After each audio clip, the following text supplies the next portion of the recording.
Boa noite, gente. Essa é uma noite muito especial. Eu vou fazer aqui uma breve audiodescrição antes de dar continuação. Tá certo? Meu nome é Gelson Mozinho. Eu sou um homem já chegando na minha idade, de pele branca, cabelos um pouco grisalhos na frente, tá? E estou vestindo uma camisa branca, que é a camisa com a logo da Associação de Paraparesias Espásticas Correlatas do Brasil, ASPEC Brasil, e atrás de mim tem uma parede com um fundo branco. Tá? No momento, eu estou como presidente da associação até o final do próximo ano, dessa associação que eu falei, mas nós temos uma presidente permanente, que é nossa presidente de honra. E eu não posso falar nada antes de ouvi-la. Então, nesse momento, eu convido para dividir a tela comigo a nossa querida Regiane Mota. Boa noite, queridos. Antes de começar esse vídeo, eu vou fazer, para quem está aí do outro lado e não pode me ver, uma autodescrição de mim.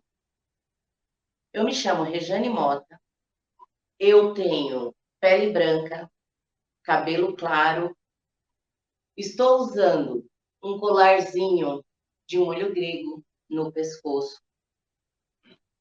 Estou vestindo uma camiseta branca com a logo da nossa associação, a Associação de Paraparesias Espásticas Correlatas do Brasil, ASPEC Brasil. E vocês não têm ideia da satisfação que nós estamos aqui hoje. Nesse cantinho, no caso, eu estou da sala da minha casa. Eu esqueci de falar que eu estou numa parede branca, com muito carinho para gravar isso aqui para vocês. A nossa trajetória é linda e o que nós viemos fazer aqui, como em outras vezes, é dividir um pouco da nossa história com vocês.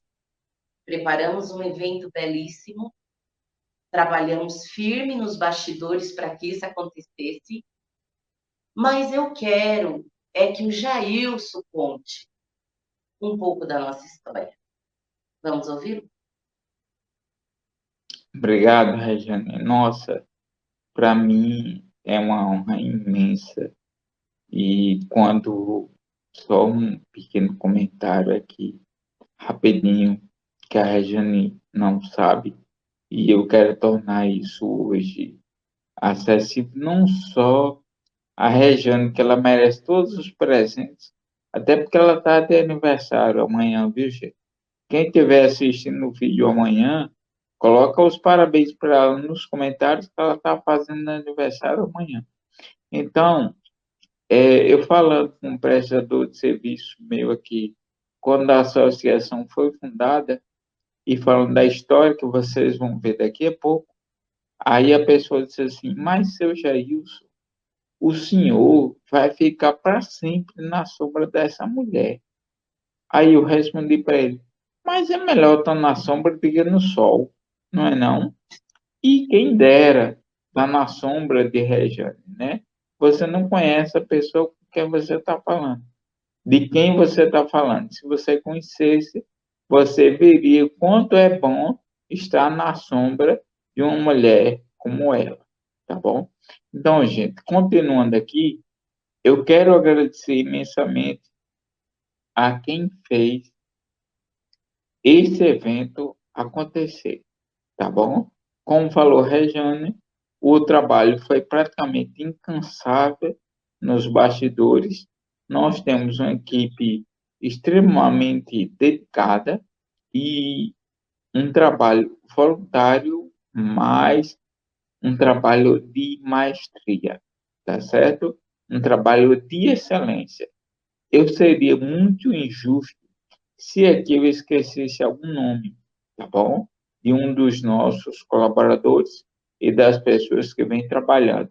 Então, eu quero agradecer aqui imensamente na presença, no nome, aliás, do coordenador dos trabalhos, do coordenador da comissão de organização, que é o nosso associado Alisson Silva.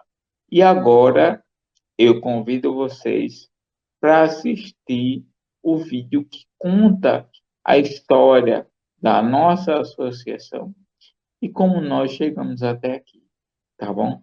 Não saiam daí que nós voltamos já já.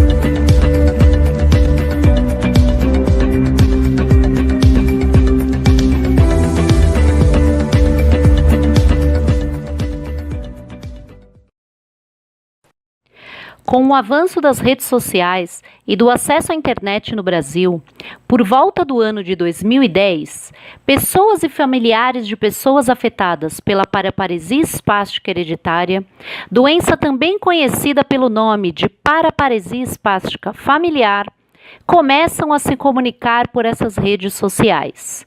E dentre estes, vamos encontrar Marcinha Souza, do Mato Grosso, Magno Costa, de Goiás, Tessia Donato e Wellington Ribeiro, do Rio de Janeiro, Celina Caritas, de Natal e Rejane Mota, de São Paulo. No ano de 2015, esse número de pessoas aumenta consideravelmente.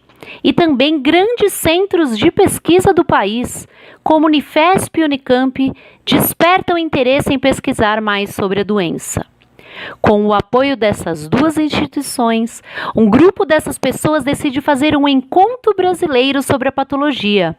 E à frente desses trabalhos vão se destacar os nomes de Carla Araújo e Rejane Mota.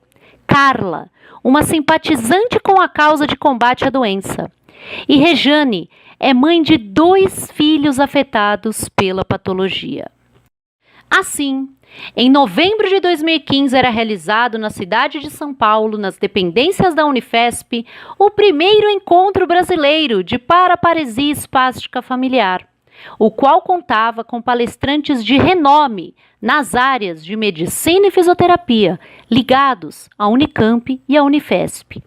Naquele encontro, nascia o embrião dos próximos capítulos e muitos participantes conversavam sobre a necessidade de se criar uma associação voltada às pessoas com a doença e seus familiares.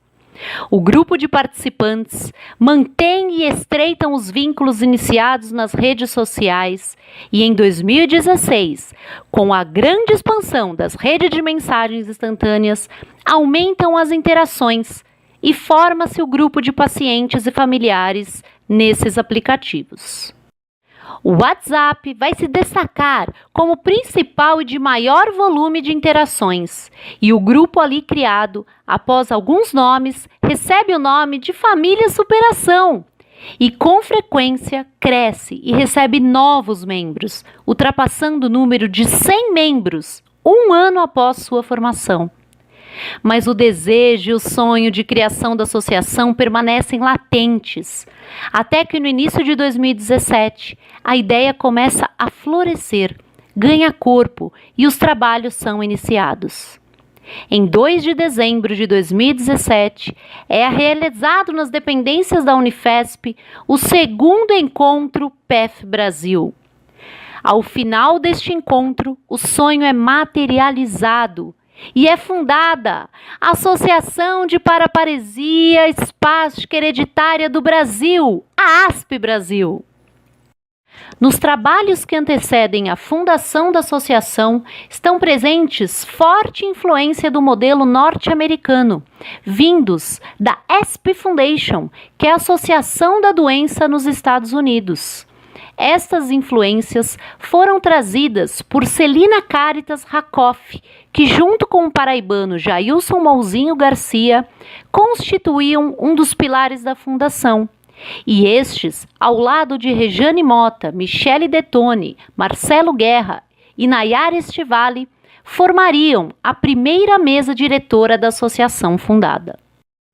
Porém, mesmo com o sonho materializado, é crescente a necessidade de também prestar apoio a pessoas com patologias semelhantes e sem entidade representativa no Brasil. E pessoas assim começam a chegar com frequência ao grupo do WhatsApp Família Superação. E dentre estes, os primeiros a chegar são Érica Freitas, da cidade de Ribeirão Preto, no interior de São Paulo, com a síndrome de Stiff Person. William Amaro, da cidade de Diadema, também em São Paulo, com a paraparesia espástica tropical. E Gislane Dalpiaz, mãe do Caetano, conhecido nas redes sociais como Super Caetano, uma criança com a síndrome de Sjogren-Larsson. Gislaine e Caetano são da cidade de Torres, no Rio Grande do Sul. Os sintomas e muitos tratamentos dessas patologias são bem semelhantes à paraparesia espástica hereditária. Por isso, tais doenças são chamadas de paraparesias correlatas à PEF. Assim, em agosto de 2020, a associação decide ampliar e estender seu leque de filiação e apoio, também aos atingidos por essas patologias. E dessa forma, a ASP Brasil torna-se Associação de Paraparesias Correlatas do Brasil, ASPEC Brasil. Pessoal, vocês assistiram esse vídeo? Eu já assisti esse vídeo muitas vezes. E em todas as vezes que eu assisto esse vídeo, eu me emociono muito. Porque ali está o começo de tudo. Nesse vídeo está o começo de tudo. Vocês viram o começo da história dos meus filhos. Os meus filhos hoje, Camila e Felipe, eles já não andam mais. Ali, Felipe ainda estava de muletinha, Camila já estava na cadeira de rodas. Hoje os dois se encontram na cadeira de rodas. Mas, por que colocamos esse vídeo no ar para vocês? Exatamente para mostrar que aquilo que a gente faz com amor, aquela sementinha que a gente planta e rega, ela dá bons frutos. E a nossa árvore, ela tem crescido frondosamente. Ela tem dado ótimos frutos. Temos, ultimamente, percebido, e quando a gente conversa entre a gente, principalmente eu e esse homem incrível que está aí do lado, que fazemos trocas de experiência, falamos tudo sobre as nossas dores, os nossos caminhos, as nossas incertezas. E sempre que a gente conversa, a gente volta para o começo de tudo, que é esse vídeo. Mas o mais importante é saber que esse começo só deu muita felicidade. Tirou, inclusive esse rapaz que vocês estão vendo aí do lado, ele tomava vários comprimidos. Antes da gente fechar esse elo e podermos fundar a associação, ele conta uma pequena história que ele era uma pessoa com muitos problemas de saúde.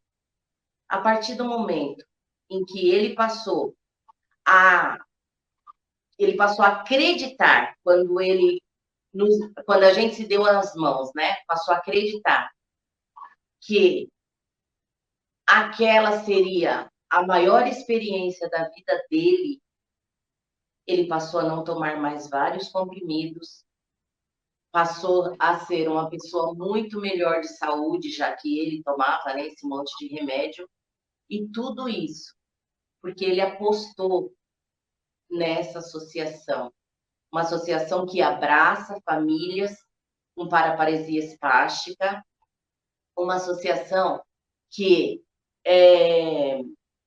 começou já com esse objetivo de abraçar essas pessoas, de dar um norte para essas pessoas.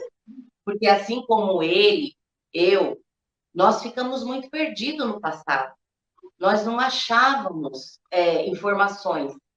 E nós não podíamos continuar deixando as pessoas que estavam nos procurando, estava começando a nos procurar, e que vinha nos contando a história de que não achava informação, de que não sabia como chegar aos médicos certos. Então, o objetivo dessa associação, então, estava consolidado. Era exatamente esse: fazer com que essas pessoas achassem o caminho que nós peregrinamos tanto para achar antes de fundarmos a Asper Brasil. Então, eu vou passar novamente a palavra para ele com muita emoção, por saber que aí do lado, aí atrás dessa telinha, tem muita gente ouvindo a nossa história, que vai falar: eu participo disso, ou eu tenho uma doença rara, e que bom ter uma associação que nos apoia por trás disso. Então, eu vou passar agora a palavra para ele novamente, e a gente continua daqui um pouquinho. Muito obrigado, Regiane. Como vocês estão vendo, como eu falei, é ímpar estar na sombra de uma mulher como essa, né? Apenas esclarecendo, gente, esse vídeo, ele está indo ao ar no dia 30 de novembro de 2020.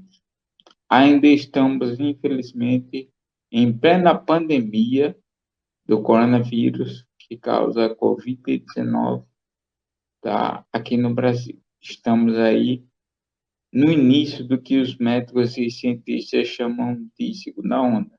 Então, a Regiane está lá na casa dela e eu estou aqui na minha casa. Se vocês ouvirem algum barulho de fundo aí, tá certo? É porque eu estou na minha casa, então são barulhos aí domésticos, tá? Que infelizmente a gente não consegue evitar tudo, tá bom? Mas vamos dar continuidade aqui, tá bom? E considerando aí também tudo que a Regiane falou, tá? Eu também me emociono toda vez que eu vejo esse vídeo, tá? E não tem como se emocionar porque é uma história magnífica, uma história de um sonho materializado e que ajuda muitas famílias. Os remédios que a Regiane falou, realmente eu me sinto muito feliz, tá, de ter me libertado desses medicamentos, que eram medicamentos antidepressivos, mas cada caso é um caso, tá? Eu recebi alta cerca de um ano depois da associação fundada, e ela traz muito trabalho, mas o trabalho é gratificante, porque a gente vê o fruto como esses que vocês estão vendo hoje, e esses resultados nos impulsionam para frente, tá bom? Sempre para frente. Então, dando continuidade aqui, gente, aos agradecimentos, eu queria agradecer aos nossos patrocinadores que fizeram esse evento acontecer, que são a Hebron e a Clínica Neuroterapia, e também a SP Foundation, que é a Fundação de Paraparesias Espásticas dos Estados Unidos, tá? Paraparesias espásticas, aqui que eu digo é a esclerose lateral primária e a paraparesia espástica hereditária, que é contemplada pela Fundação de Lá. E não posso deixar de mencionar também a Unifesp e a Unicamp como apoio, tá bom? Porque muitos palestrantes que vocês vão ver hoje são dessas duas instituições, tá? E por falar nesses palestrantes, que são 20 ao total, se eu fosse ler para vocês aqui o nome de todos, ficaria muito cansativo, tá bom? E eu não consigo decorar o nome de todos, e se eu esquecesse o nome de algum deles, eu seria extremamente injusto, certo?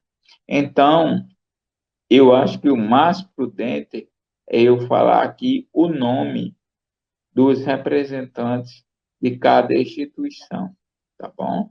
Um nome que representa a instituição. Então, nós temos como palestrante internacional o Dr. John Fink, ligado à SCP Foundation e também à Universidade de Michigan, lá nos Estados Unidos.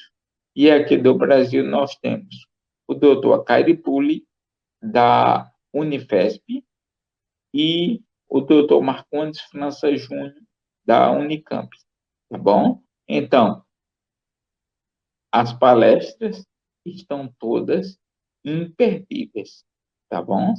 Convido vocês a não perder cada uma delas. O evento vai durar aí até o próximo sábado e no final deles a gente volta com vocês para ter aquela conversa, entendeu? E perguntar aí o que vocês acharam do evento. Agora, durante a semana, não deixem de se inscrever no nosso canal, curtir os vídeos e fazer seu comentário, dizendo o que achou, se gostou, e se tem alguma pergunta para os palestrantes, que nós enviaremos a eles e colocaremos a resposta ou no comentário do vídeo ou no e-mail que vocês receberão, tá bom? Um bom evento para todos e que fiquemos todos com Deus. Vamos ao vídeo dos palestrantes e a gente volta. E depois dessa incrível apresentação com os nossos queridos Jailson e Rejane, eu vou me apresentar. Eu sou a Priscila, da ASPEC Brasil, Associação de Paraparesias Espásticas Correlatas. Eu sou uma mulher branca, de cabelos lisos e longos. Estou vestindo uma camiseta branca, com a logomarca da ASPEC. Ao meu fundo, tem uma parede bem clara. Estou aqui, na minha casa, apresentando para vocês. E agora, vamos destacar os nossos patrocinadores e, a seguir, iniciar com a palestra da doutora Michele Detoni. Ela vai abordar o tema A Ciência de um Jeito que Você Entende. Então, deixe o seu like aqui abaixo e se inscreva em nosso canal. Ziclag, uma nova perspectiva no tratamento da espasticidade muscular. Ziclag é resultado de pesquisa científica brasileira que alia biotecnologia à inovação. Ziclag tem indicação para o tratamento da hipertonia muscular, também denominada espasticidade, transtorno motor caracterizado pelo aumento dos reflexos tônicos de estiramento, que é causado por lesões de células do sistema nervoso responsáveis pelo controle dos movimentos voluntários. Quando a membrana do retículo sarcoplasmático é despolarizada pelo estímulo nervoso, íons de cálcio são liberados e atingem os filamentos, ligando-se à troponina C e permitindo a formação de pontes entre a actina e a miosina. A ação responsável pela contração do músculo ocorre dentro do sarcômero, com as pontes cruzadas entre filamentos de miosina e filamentos de actina. A liberação dos íons de cálcio até a miosina e a actina ocasiona a contração muscular, que é interrompida quando esses íons retornam às cisternas. Nos casos de doenças musculares, essa ação sofre interferência, ocorrendo a concentração de cálcio e a contração constante. Ziclag atua na modulação dos canais de cálcio tipo L e nos receptores de reanodina musculares. O receptor rianodínico é alvo do Ziclag, liberando a estocagem de cálcio. O excesso de cálcio é modulado, o que possibilita o movimento de contração, relaxamento mais próximo do fisiológico. Ziclag, uma nova perspectiva no tratamento da espasticidade muscular.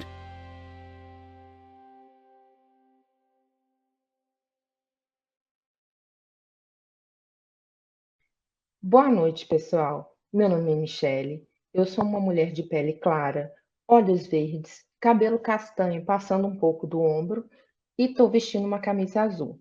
Ao fundo eu tenho uma parede branca, aparecendo também um pedaço de uma porta de madeira. Nós vamos conversar hoje um pouquinho sobre os diversos termos que entram na nossa vida junto com uma doença rara. Né? A gente se sente mergulhado num mundo completamente estranho. Então, nós vamos conversar sobre isso na palestra que eu vou apresentar agora, no primeiro webinário de paraparesias espásticas correlatas, promovido pela Aspec Brasil. O título da minha palestra é A Ciência de um Jeito que Você Entende. Eu sou formada em Biologia e tenho mestrado e doutorado na área de Genética e Biotecnologia.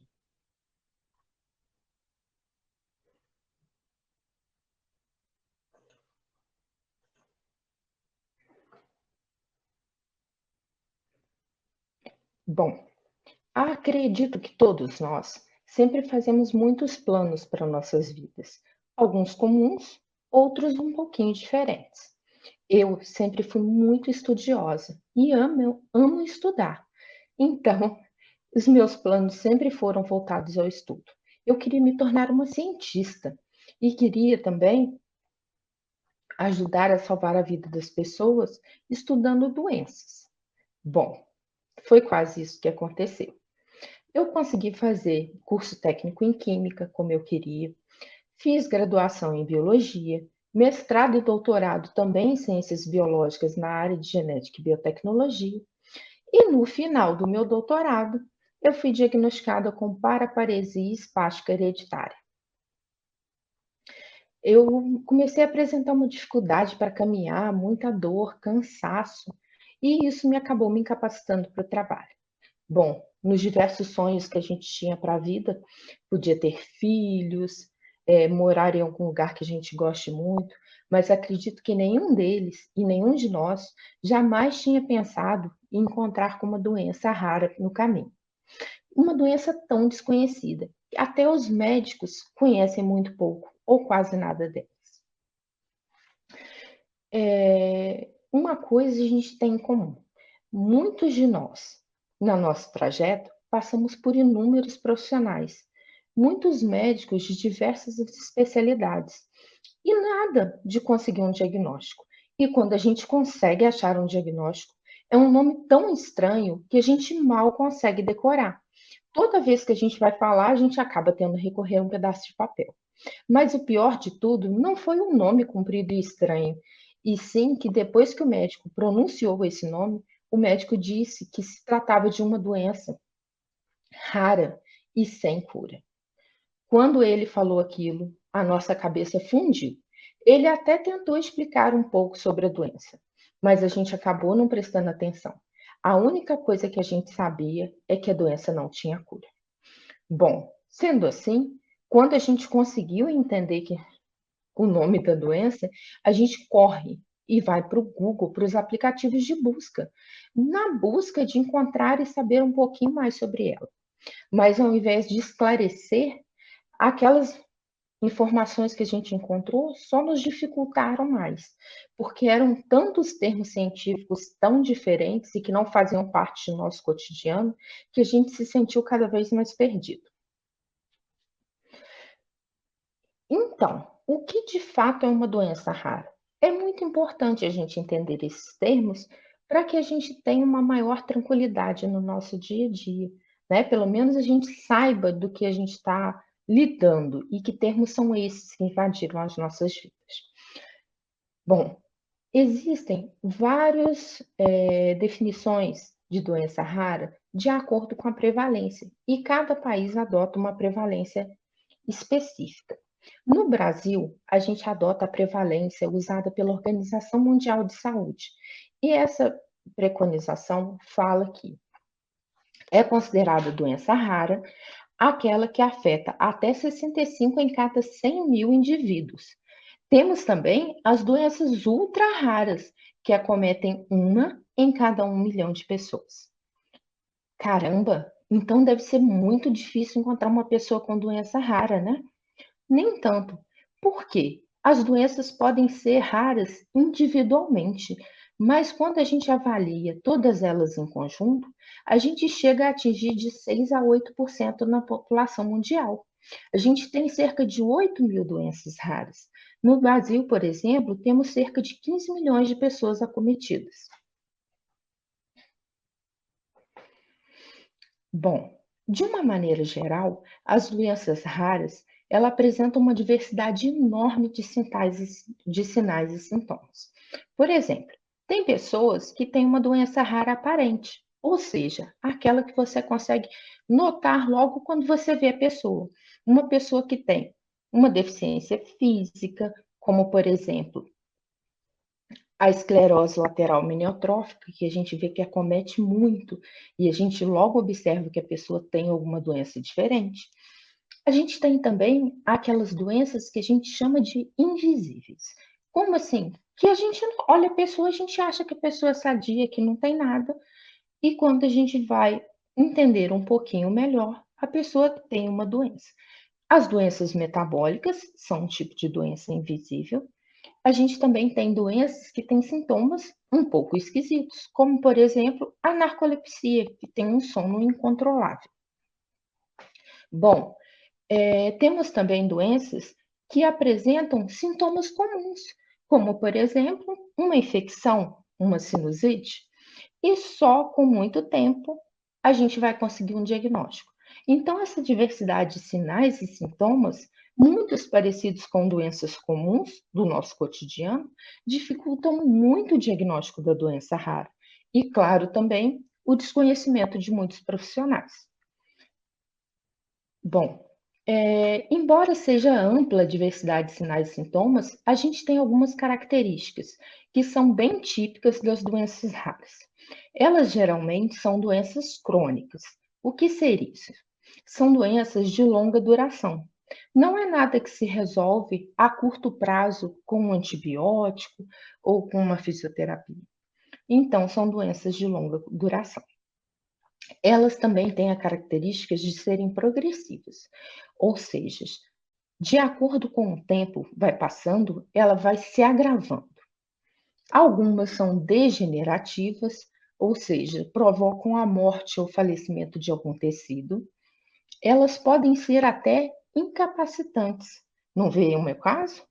Ou seja, elas incapacitam o indivíduo para o trabalho. E outras levam inclusive à morte, como é o caso da esclerose lateral amniotrófica que eu citei, né? Que é uma doença muito grave. Bom, de qualquer forma, esse conjunto de sintomas e fatores, eles levam a um sofrimento clínico e psicossocial da família acometida. Uma outra coisa que é muito interessante observar é que as doenças raras, elas variam demais, até mesmo dentro da mesma família. Então, doenças que são genéticas e que têm mais que um membro acometido, não ache que porque o seu irmão ou o seu pai progrediu dessa ou daquela maneira, que a sua progressão será igual. Na doença rara, cada indivíduo deve ser tratado como único.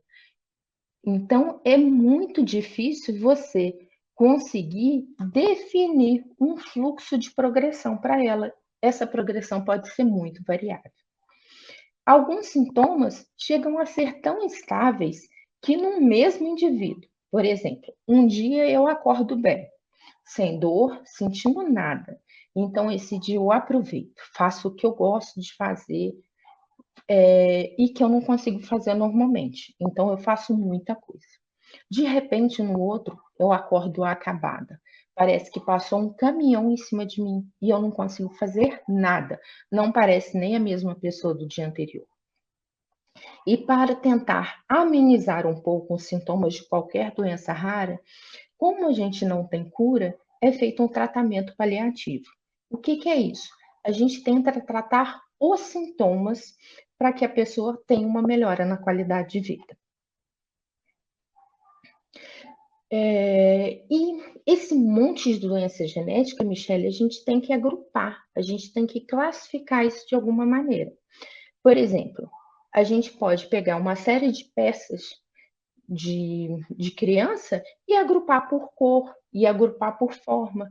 E as doenças raras? Como que a gente vai agrupar? A gente vai agrupar de acordo com a origem, ou seja, com a causa da doença. Então, a gente agrupa em 2 grandes grupos. A gente tem as doenças de origem genética e as doenças de origem não genética. Nas doenças de origem genética, a gente tem grandes grupos. A gente tem as doenças que são conhecidas como anomalias congênitas, a gente tem as doenças de manifestação tardia, a gente tem também as deficiências intelectuais e a gente tem um grupo de doenças conhecidos como erros inatos do metabolismo. Nas doenças não genéticas, nós temos as doenças inflamatórias, as doenças infecciosas, as doenças autoimunes e outras doenças que ainda não tiveram sua causa determinada. Bom, mas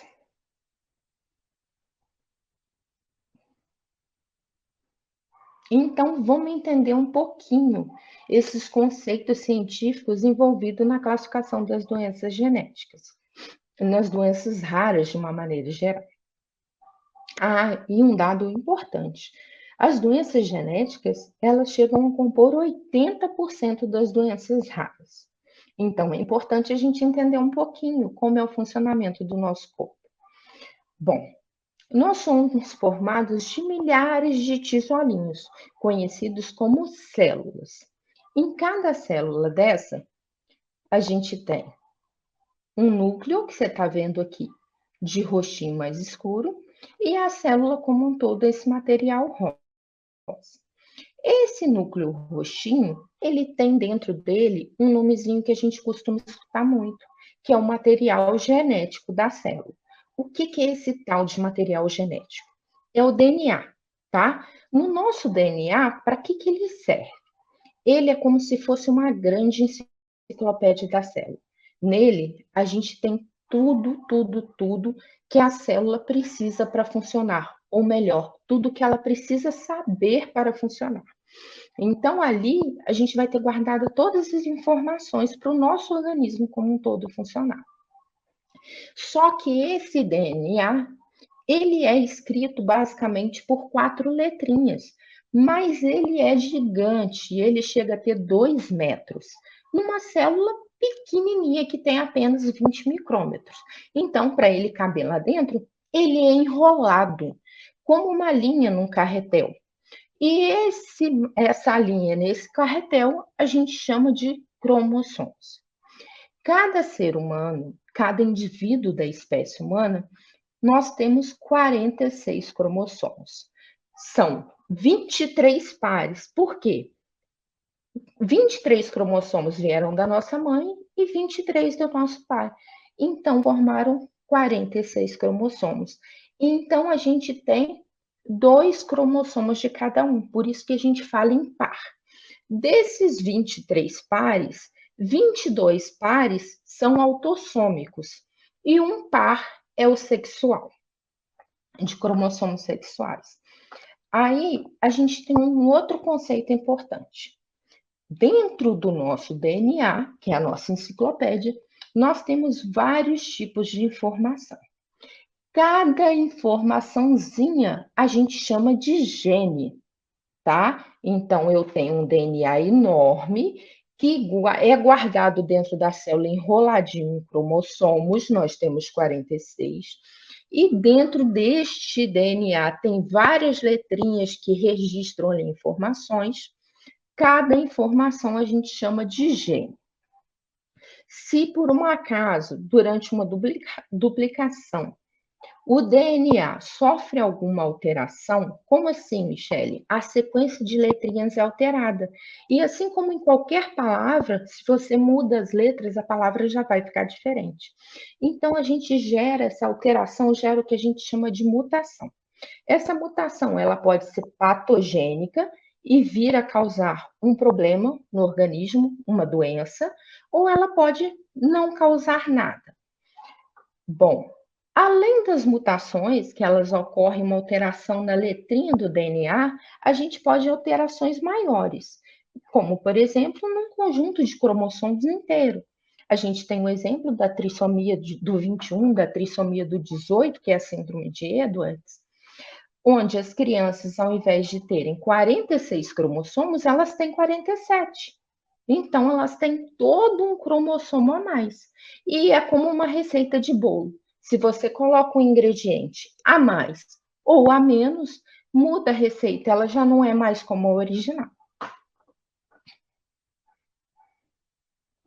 Bom, e aí?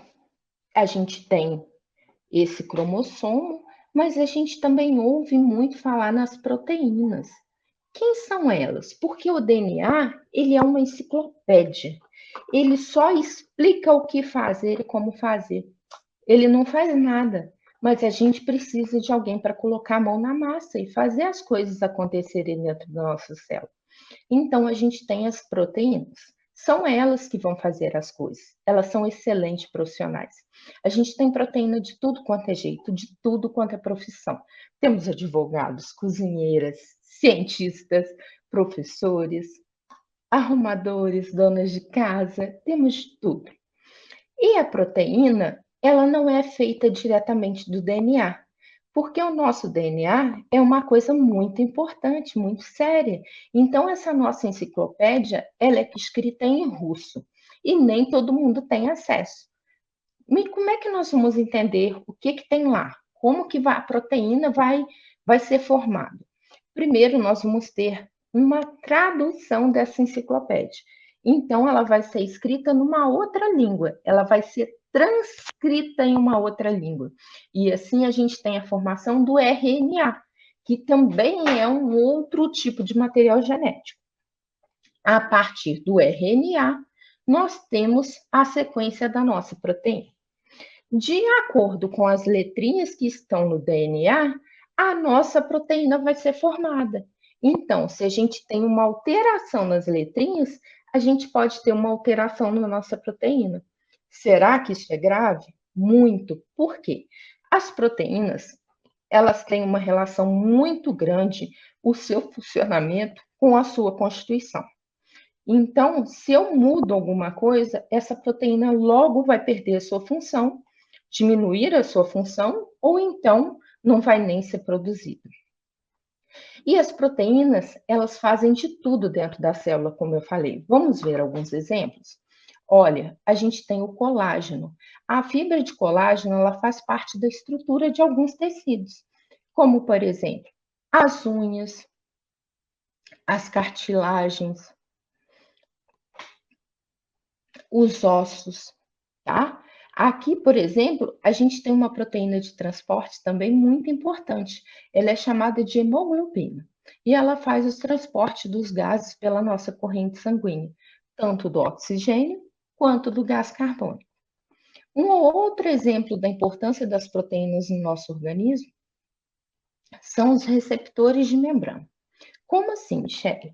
Toda célula vai ter na parte externa dela algumas proteínas que ajudam a captar e reconhecer algumas moléculas, como se fossem investigadores da célula. Bom, como a gente viu, uma mutação patogênica, ela vai causar uma doença. Mas por que, Michele? Porque eu mudei a letrinha que estava lá na minha enciclopédia.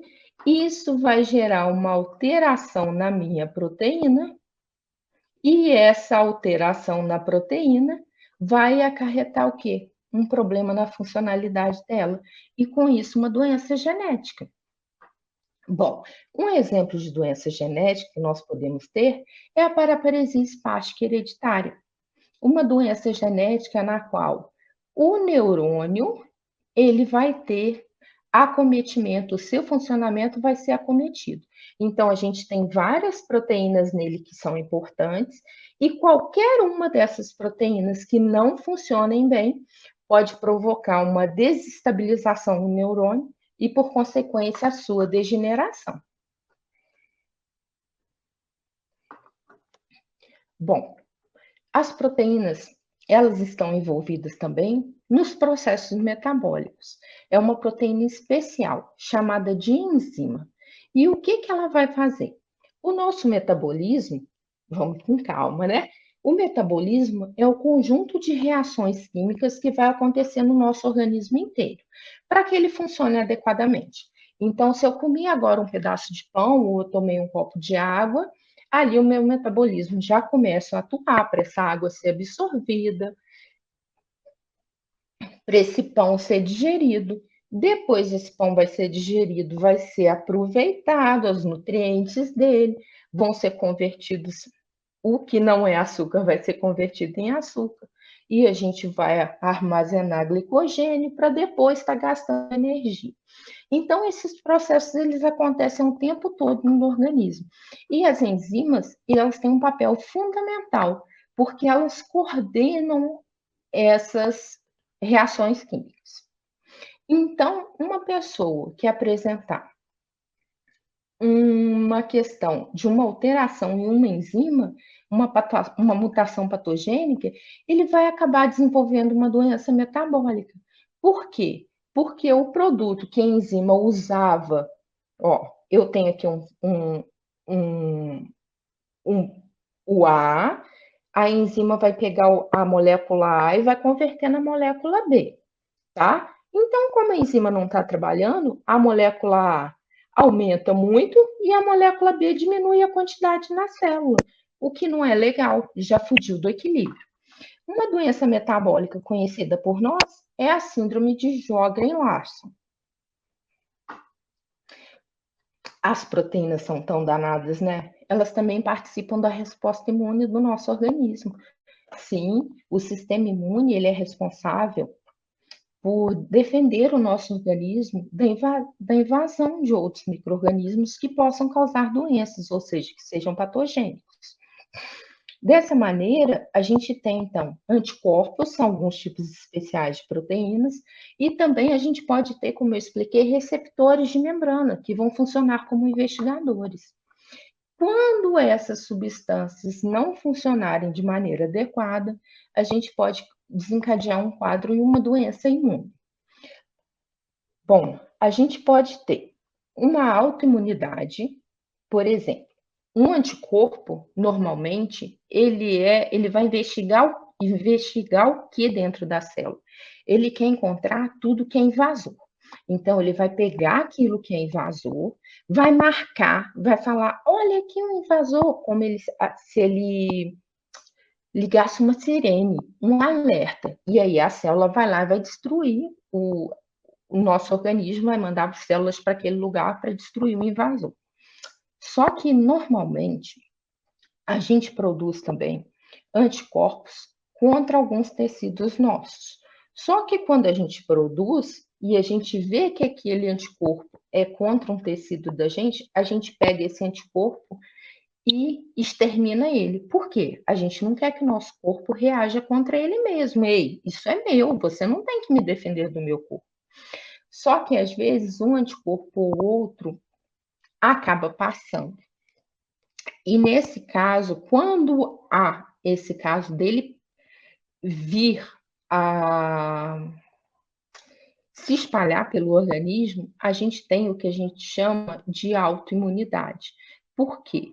O anticorpo, que na verdade era para reconhecer uma célula estranha, um tecido estranho, acaba reconhecendo algo próprio, ou seja, lesando o nosso próprio organismo. Um caso de doença autoimune é a síndrome da pessoa rígida, também conhecida como síndrome de Stiff-Person. Bom, Um outro caso que a gente tem de acometimento na doença imune é a imunodeficiência. A imunodeficiência primária ou erro inato da imunidade ocorre quando a gente tem uma queda da imunidade, ou seja, a pessoa tem dificuldade para responder e acaba desenvolvendo uma série de infecções. Mas nem sempre só quando a gente tem imunodeficiência, às vezes mesmo a gente não tendo, o sistema imune acaba sendo ele acaba sendo vencido por determinados vírus, bactérias, organismos invasores. E aí se instala um processo infeccioso. Por exemplo, na paraparesia espástica tropical, a gente acaba tendo a instalação de um processo infeccioso provocado pelo vírus HTLV1, que ele consegue infectar justo as células de defesa do nosso corpo, esperto ele.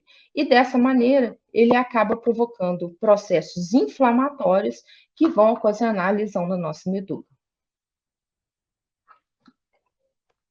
Ainda temos as doenças de causa desconhecida, que ainda não se determinou qual é o agente, se é um agente genético, se é um agente infeccioso, como, por exemplo, a gente tem a doença que é conhecida como esclerose lateral primária. Bom, e por que eu vim esmiuçando e citando essas doenças? O que será que essas 5 doenças têm em comum? Elas têm a espasticidade. Todas essas doenças têm como principal sintoma a espasticidade nos membros inferiores. Espasticidade essa causada por um problema no neurônio motor superior. Ou seja, a gente tem a informação vindo lá do córtex cerebral, e aí o neurônio motor capta esse estímulo lá no córtex cerebral e transmite para o neurônio motor inferior, que sai da medula e vai justamente inervar os músculos.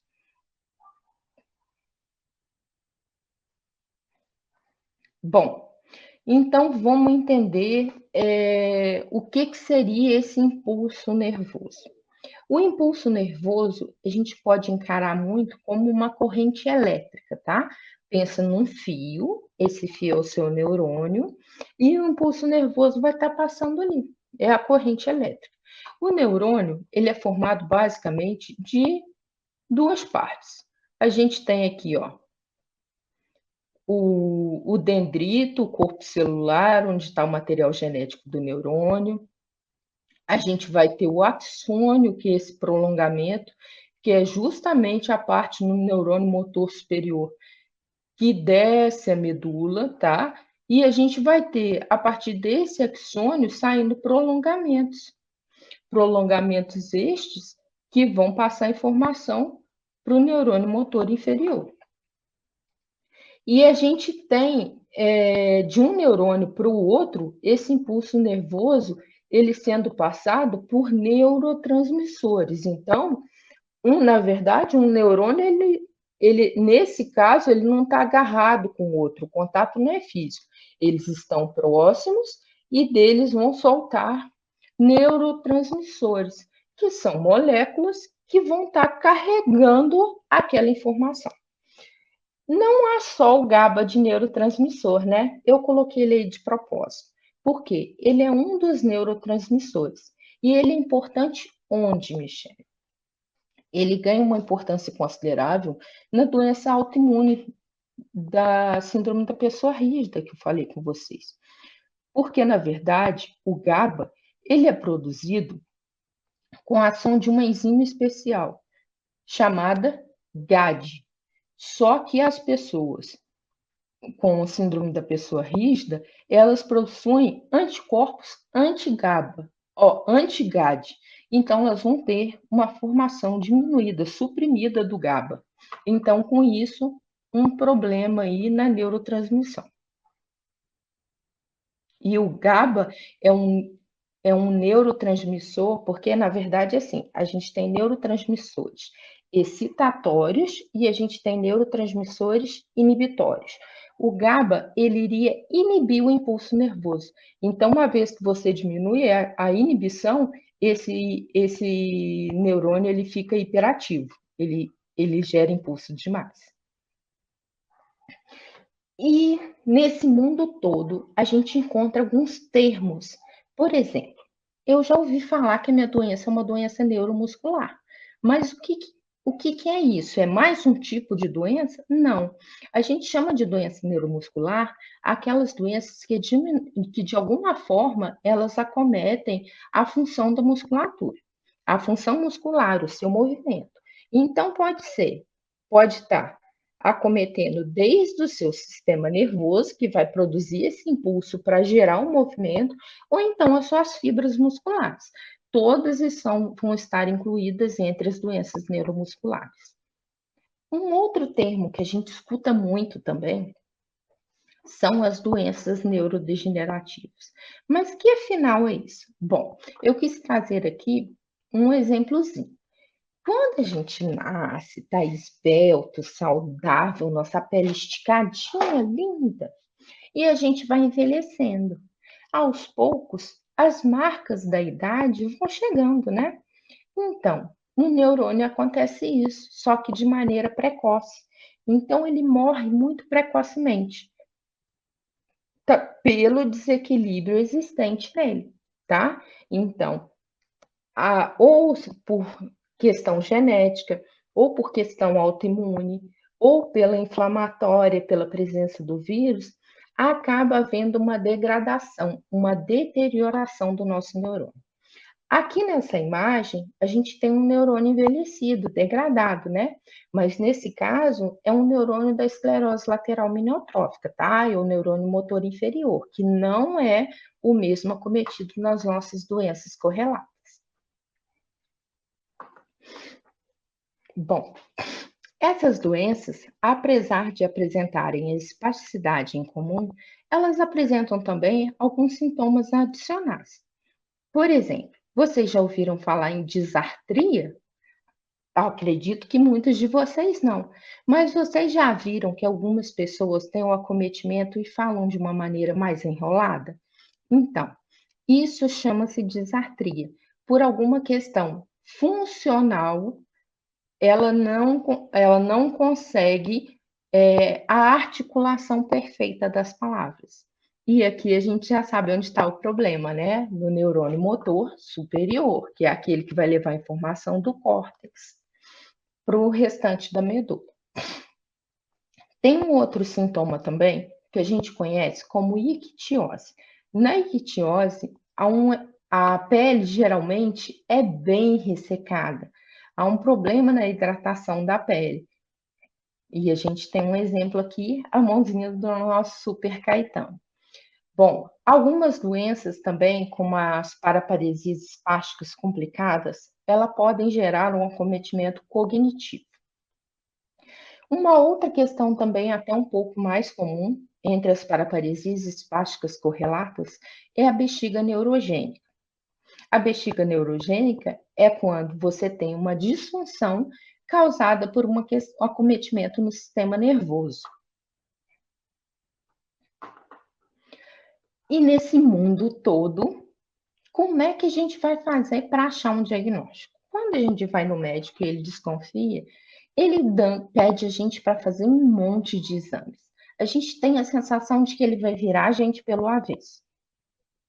Ele pede exames de imagem de sangue, eletroneuromiografia, ele pede líquor, ele faz uma série de exames, manda a gente levantar o braço, pôr o dedo no nariz. Então, esses exames, eles são importantes para que a gente consiga chegar a um diagnóstico assertivo. Por exemplo, a anamnese são os exames clínicos que ele vai fazer lá conosco na hora. Os exames de imagem servem para os médicos ver se há algum comprometimento, alguma lesão. Então, eles pedem exame de imagem de crânio, aí pedem da coluna cervical, coluna lombar. Isso tudo para verificar se tem alguma lesão de outra origem. E entender de onde que vem aqueles sintomas que a gente tem. Além disso, a gente tem os exames de sangue, que são importantíssimos. Primeiro, que a gente pode, através dele, tentar detectar algumas doenças metabólicas e também a gente tem a possibilidade de detectar anticorpos. Então, a gente pode também descobrir se é uma doença autoimune ou se é uma doença infecciosa. Bom, e a gente, depois que fez 1 trilhão de exames, e que a gente precisa, que o médico fala, não, a sua doença é rara, provavelmente de origem genética, eu acho que é a doença tal, mas para acabar de fechar o seu diagnóstico, você tem que fazer um teste genético. E agora? E que teste genético é esse? Bom, como a sua doença é de origem genética, só mesmo quando essa alteração ela estiver verificada e comprovada é que o médico pode fechar o seu diagnóstico. A gente tem alguns tipos de testes que são mais comuns e mais corriqueiros no nosso dia a dia. Por exemplo, a gente ouve muito falar de painel genético. Quando que ele vai ser utilizado? Ele vai ser utilizado quando o médico já tiver um direcionamento e uma possibilidade, um indicativo de que doença você tem. Então, ele vai pedir o sequenciamento, ou seja, que aquele laboratório pegue o seu DNAzinho que você tirou lá do sangue, esse laboratório vai pegar o seu DNA e vai descobrir quais as letrinhas e quais são as ordens delas. Em pontos específicos do DNA. Então, seu médico vai falar, eu quero que cheque o SPG4, o SPG8, o SP35, então ele já vai dar os genes, os indicativos. Quando o médico ele não tem essa noção de que doença está cometendo você, ele vai pedir o exoma. O que é o exoma? Ele vai olhar todo o seu DNA nas regiões codificantes de proteínas. Quando, em algumas vezes, o exoma ele não é suficiente para detectar sua doença genética. Como assim, Michele? Mas o exoma não pega tudo? Pega, mas ele pega só as regiões que codificam proteínas, que representam cerca de 2% do DNA. O genoma é muito maior que isso. Ele tem outras regiões que são regulatórias ou que transcrevem RNAs. Então, o genoma ele vai olhar todas essas regiões. Então, ele é um exame muito mais completo. Mas por que o médico não pede eles direto, então, né, já que ele tem as respostas mais assertivas? Primeiro, porque é um exame extremamente claro. E segundo, porque o exoma ele consegue resolver 85% dos casos. Então, na maioria das vezes, o médico vai pedir realmente o exoma.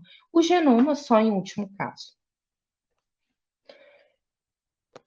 Então, agora vamos chegar aos resultados. Eu comecei lá, fiz meus exames de imagem, o médico pediu, não teve lesão nenhuma, tudo normal.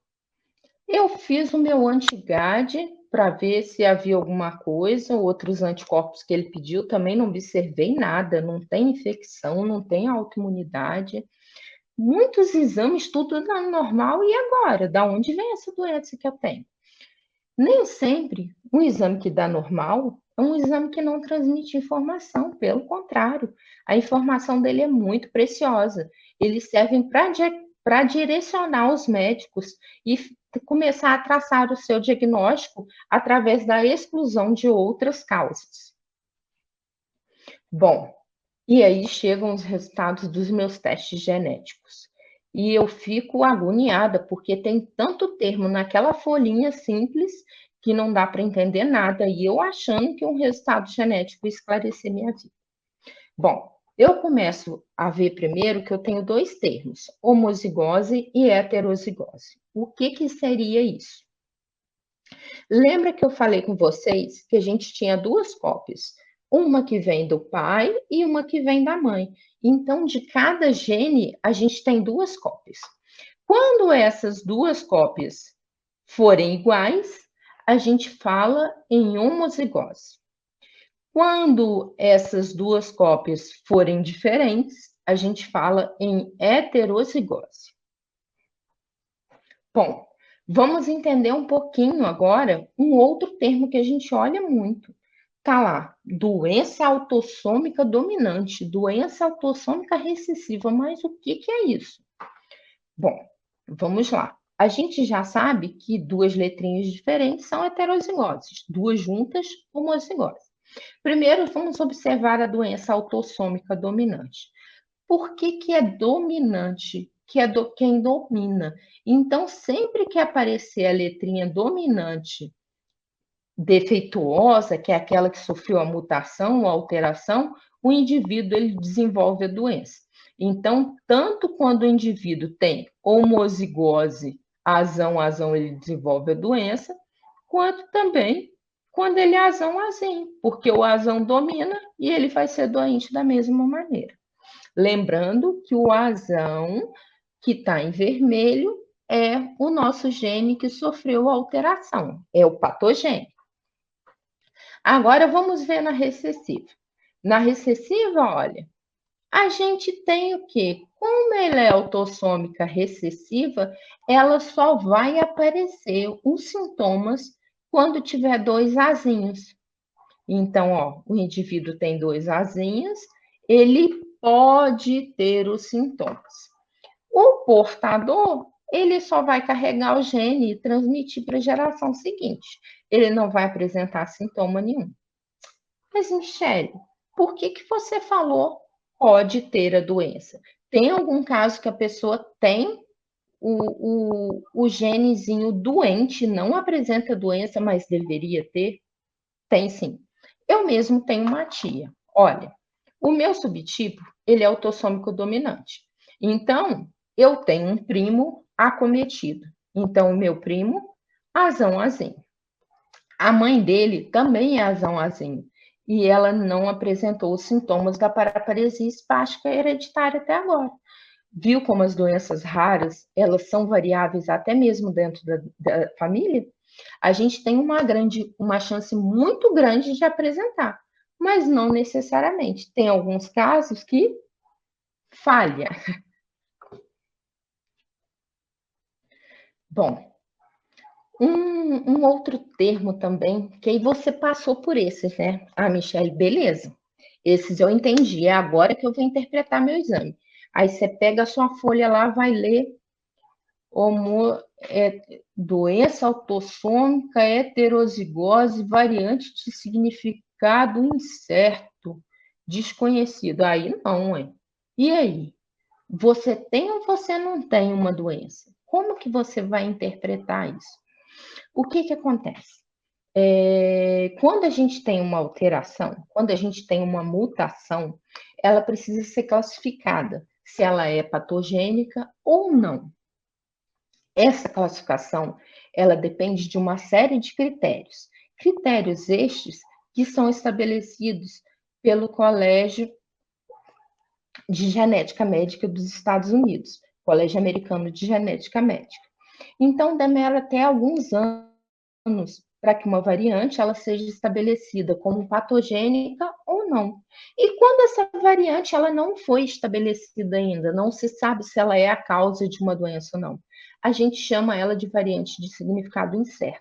E como a gente teve um avanço muito grande na genética e ela vem se tornando um meio de diagnóstico muito grande, a gente está tendo muita identificação de variáveis de significado incerto, que até então não tinham sido descobertas ainda, porque eram um pequeno número de pessoas da população que tinham acesso aos testes genéticos. Como esse acesso aumentou, a gente está tendo também um número de variantes de significado incerto sendo identificadas. A gente espera e estima que para o futuro elas sejam melhor estudadas, esses critérios sejam esses critérios estabelecidos pelo Colégio Americano de Genética Médica sejam cumpridos e essa variante ela seja classificada em patogênica ou não.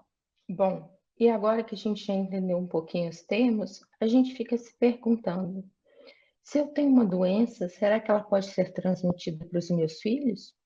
Bom, normalmente as doenças elas são hereditárias quando elas são genéticas.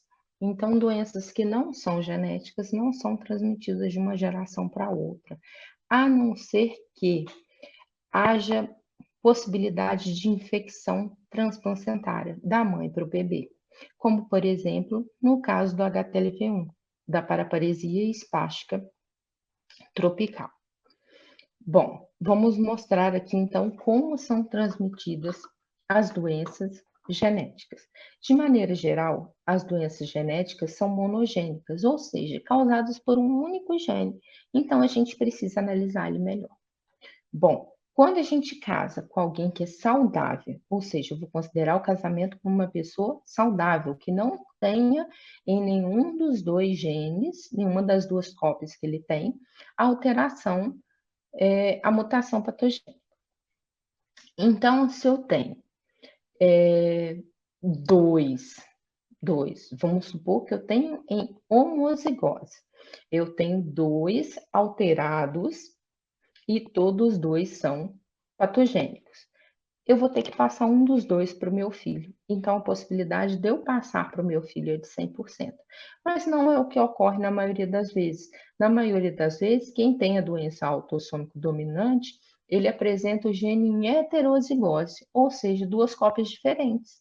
Uma contendo a alteração patogênica e a outra não. Nesse caso, uma das duas vão ser passadas para os nossos filhos. Então, a gente tem 50% de chance de passar a patogênica. Quando a gente tem uma doença autossômica recessiva, a gente vai ter o quê? Eu sou autossômico recessivo, então eu obrigatoriamente tenho dois doentes, mas o meu filho ele só vai ter a doença se ele tiver dois também. Opa, eu passei um. O meu marido ou a minha esposa vai passar um saudável, então meu filho não vai ter dois doentes. Então a chance dele ter a doença mesmo de fato é de 0. Bom, eu agradeço muito essa palestra, a oportunidade, né, de estar aqui, agradeço à Aspec Brasil pelo acolhimento, né, ainda estava num projeto, a fundação de uma associação que apoiasse as famílias com paraparesia espástica hereditária, e eu cheguei nesse momento e fui muito bem acolhida, e agradeço a todos que constituíam na época o grupo. Agradeço em especial ao Laboratório de Estrutura e Função de Proteínas do Instituto de Ciências Biológicas da UFJF, a doutora Eveline, né, me recebeu, eu acredito que eu cheguei no laboratório por volta de 2002. Foram praticamente 15 anos dentro do laboratório de muito aprendizado. E agradeço em especial também ao Movimento T18 Brasil, às crianças com síndrome de Edwards, que para alguns, na perspectiva médica, eles não têm nenhuma chance de vida, mas eles vêm lutando, vêm mostrando sim que viver vale a pena e que eles são fortes, são ágeis, e eles me ensinaram a ter um novo olhar para a vida e a ressignificar, inclusive, a minha doença. Muito obrigada. Agora eu vou ler para vocês uma série de questões que foram feitas com antecedência para que o Osaquias respondesse. Bom, a primeira pergunta é a seguinte: se a doença é genética e hereditária, como posso eu ser o primeiro membro na minha família a ter a minha doença? O que acontece? Lembra que eu falei com você que o nosso DNA ele tinha uma sequência de letrinhas? Quando será que essa sequência de letrinhas ela pode ser alterada? Ela pode ser mudada. Isso vai ter a possibilidade de acontecer toda vez que eu tiver que copiar, que reescrever meu DNA. Quando que isso vai acontecer? Quando eu precisar formar novas células. Neste caso, a gente está falando de células gaméticas. Então, pode ser que durante a gametogênese, o processo de formação do espermatozoide ou do óvulo, na hora de copiar o DNA, essa cópia ela não vai ser perfeita, ela vai ter um probleminha ali. Então, você está tendo uma mutação nova que está se originando naquele momento, tá? Essa mutação é conhecida como mutação de novo, porque ela vem do latim. Uma segunda pergunta, ela está feita da seguinte maneira: por que o geneticista perguntou se meus pais são primos? O que acontece? Essa pergunta ela acontece muito, principalmente quando a gente desconfia de doenças autossômicas e recessivas. Por quê? Lembra que na doença autossômica recessiva, você tem que ter um azinho patogênico da mãe e um azinho patogênico do pai? Então, ó, os dois têm que ter a doença. Gente, uma doença que é rara, é muito difícil você ter um casal em que os dois portam um gene defeituoso similar, defeituoso no mesmo ponto. Então, onde que isso é mais fácil de ocorrer? Nos casamentos consanguíneos, onde são feitos dentro do mesmo grupo. A gente tem um caso assim no Brasil que acontece no Nordeste, onde num estado a gente tem uma cidade que tem muito caso de uma alteração lá que é recessiva, tá? Então, como os casamentos são feitos ali na mesma região, a gente acaba tendo uma probabilidade maior, a prevalência da doença lá é maior. Então, quando há consanguinidade, a chance de se ter uma doença genética recessiva aumenta. A terceira pergunta que veio para nós é se a gente pode ser doador de sangue. Portador de doença rara pode ser doador de sangue e de medula. Bom, a gente vai se ater um pouquinho às nossas doenças raras, as paraparesias espásticas correlatas. Então, o que que acontece?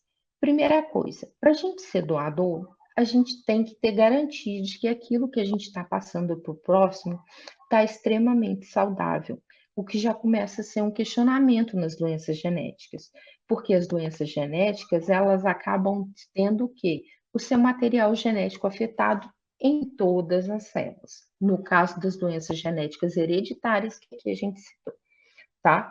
Então, por exemplo, eu, Michele, tenho paraparesia espástica hereditária. Se você perguntar, Michele, você pode ser doadora de sangue? Sim, nós podemos ser doadores de sangue, porque até então não tem nada. Provavelmente nosso acometimento, como ele já tem sido mostrado, é a nível do neurônio motor superior, então a gente pode sim doar sangue, sem problema nenhum. Michele, a gente pode doar medula? Quando a gente fala de medula, a gente fala de células vivas que a gente está passando. Então é um pouquinho mais complexo. Como não tem nada descrito, a gente prefere se abster e não fazer doação de medula. Isso também é uma questão das doenças ultra raras, né? Como, por exemplo, a síndrome da pessoa rígida e a síndrome de Jogen-Larsson. São duas doenças que não se tem nada, nem afirmando que pode, nem que não pode. No caso da síndrome da pessoa rígida, ainda é mais um pouquinho complicado, porque é uma doença que envolve autoimunidade. Então, aí realmente a gente não pode. No caso da síndrome de Jogen-Larsson, é uma doença metabólica. Então, a gente também não deve fazer essa doação nem de sangue e nem de medula. Agora, a gente tem também paraparesia espástica tropical. Nesse caso, de maneira nenhuma, nem sangue e nem medula. Mas por que, Michele? Porque é uma doença infecciosa. O vírus está lá. Inclusive, essa era uma maneira muito corriqueira de transmissão da doença antigamente. Então, uma pessoa que tem a doença e tem essa consciência, ela não vai doar para não estar transmitindo. Inclusive, existem testes que são feitos nas bolsas dos doadores e caso dê positivo, esse sangue vai ser descartado, tá? Espero ter ajudado vocês um pouquinho com essas respostas. Em relação à esclerose lateral primária, também não se tem nenhum estudo, até porque a causa ainda não está determinada. Então, espero ter contribuído com um pouquinho aí com vocês, tá bom? Qualquer coisa, me encontrem sempre no canal da Ciência Rara, que é onde eu encontro a minha parte científica, o meu eu científico e onde eu faço as minhas terapias lendo os meus artigos, tá bom? Um grande abraço.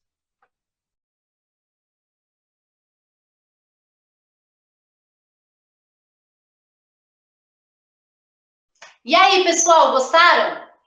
Então não deixe de curtir o nosso vídeo, se inscrever no nosso canal e se você tiver alguma dúvida, deixe nos comentários aos palestrantes que eles vão responder para você. E agora vamos dar continuidade com os nossos patrocinadores e a seguir vamos assistir a uma palestra com o doutor John Fink. Ele vai falar do diagnóstico da paraparesia espástica hereditária e da esclerose lateral primária. Vamos lá? Ziclag, uma nova perspectiva no tratamento da espasticidade muscular. Ziclag é resultado de pesquisa científica brasileira que alia biotecnologia à inovação. Ziclag tem indicação para o tratamento da hipertonia muscular, também denominada espasticidade, transtorno motor caracterizado pelo aumento dos reflexos tônicos de estiramento, que é causado por lesões de células do sistema nervoso responsáveis pelo controle dos movimentos voluntários. Quando a membrana do retículo sarcoplasmático é despolarizada pelo estímulo nervoso, íons de cálcio são liberados e atingem os filamentos, ligando-se à troponina C e permitindo a formação de pontes entre a actina e a miosina. A ação responsável pela contração do músculo ocorre dentro do sarcômero, com as pontes cruzadas entre filamentos de miosina e filamentos de actina. A liberação dos íons de cálcio até a miosina e a actina ocasiona a contração muscular, que é interrompida quando esses íons retornam às cisternas.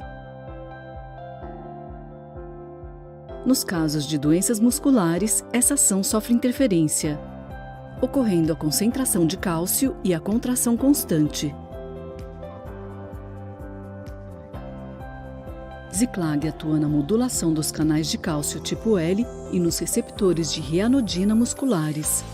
O receptor rianodínico é alvo do Ziclag, liberando a estocagem de cálcio. O excesso de cálcio é modulado, o que possibilita o movimento de contração, relaxamento mais próximo do fisiológico. Ziclag, uma nova perspectiva no tratamento da espasticidade muscular.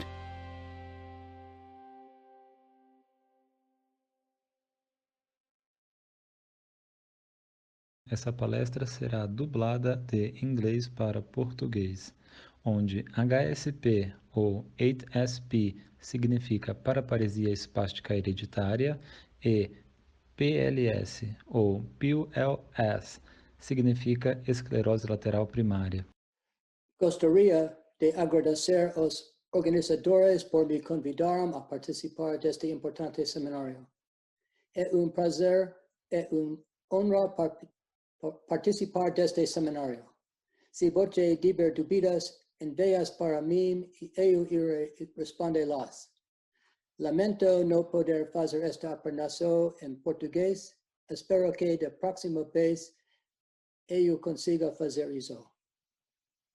Estou grato por este seminário estar sendo disponibilizado também para as pessoas que não podem me ver, e por isso me pediram para fazer a descrição de minha aparência. Sou mais velho do que a minha idade. Tenho estatura mediana, cabelos castanhos, curtos e cacheados, bigode e uma longa barba quase toda grisalha, com alguns fios avermelhados. Estou usando óculos simples e pretos, camisa branca, gravata azul escura com detalhes em vermelhos e paletó preto. Fui convidado a falar sobre o diagnóstico de paraparesia espástica hereditária, abreviada como HSP, e esclerose lateral primária, abreviada como PLS. Para começar, quero enfatizar que HSP e PLS são cada uma síndromes com sintomas e achados em exames que se sobrepõem. Explicarei a importância de entender a distinção entre síndromes clínicas e diagnósticos mais precisos. A seguir, explicarei as diferenças importantes entre HSP e PLS e, finalmente, discutirei os critérios diagnósticos para HSP e PLS. É importante entender que HSP e PLS são síndromes clínicas. O termo síndrome relaciona-se a uma descrição bastante geral dos sinais e sintomas. Para entender o que eu quero dizer com síndrome clínica, Vamos considerar uma dor de garganta. Tecnicamente, uma dor de garganta é chamada de faringite. Faringite ou dor de garganta é uma síndrome médica. Você pode ver aqui muitas das inúmeras causas da síndrome da dor de garganta.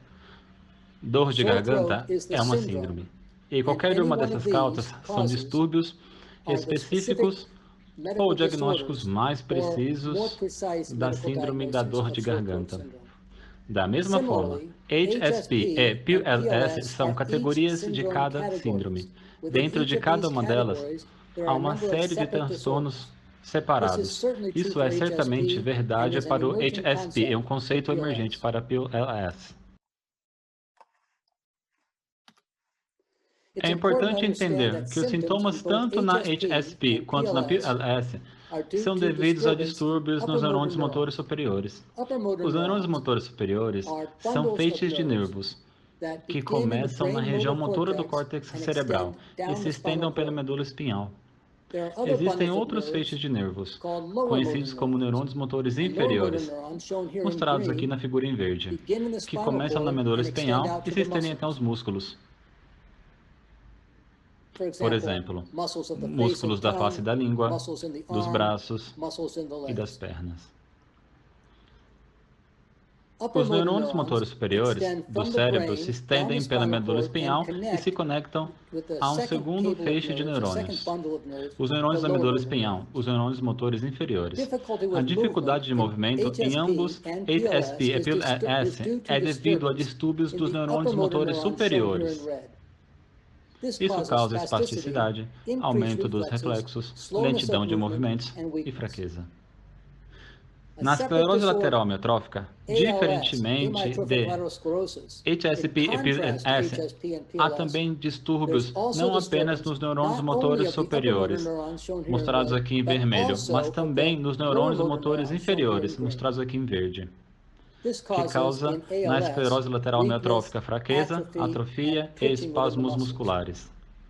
Em outras palavras, HSP e PLS são síndromes que envolvem principalmente o neurônio motor superior, enquanto a esclerose lateral amiotrófica é um grupo de condições que envolvem os neurônios motores superiores e inferiores.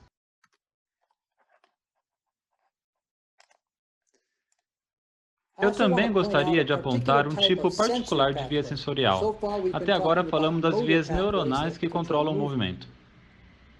Há uma via sensorial que conduz um certo tipo de sensação, que é a sensação para o senso de oposição e a sensação de vibração. E essa via sensorial é mostrada aqui em azul, e essas fibras começam nas pernas ou nos braços, se estendem até a medula espinhal e de dela para o cérebro.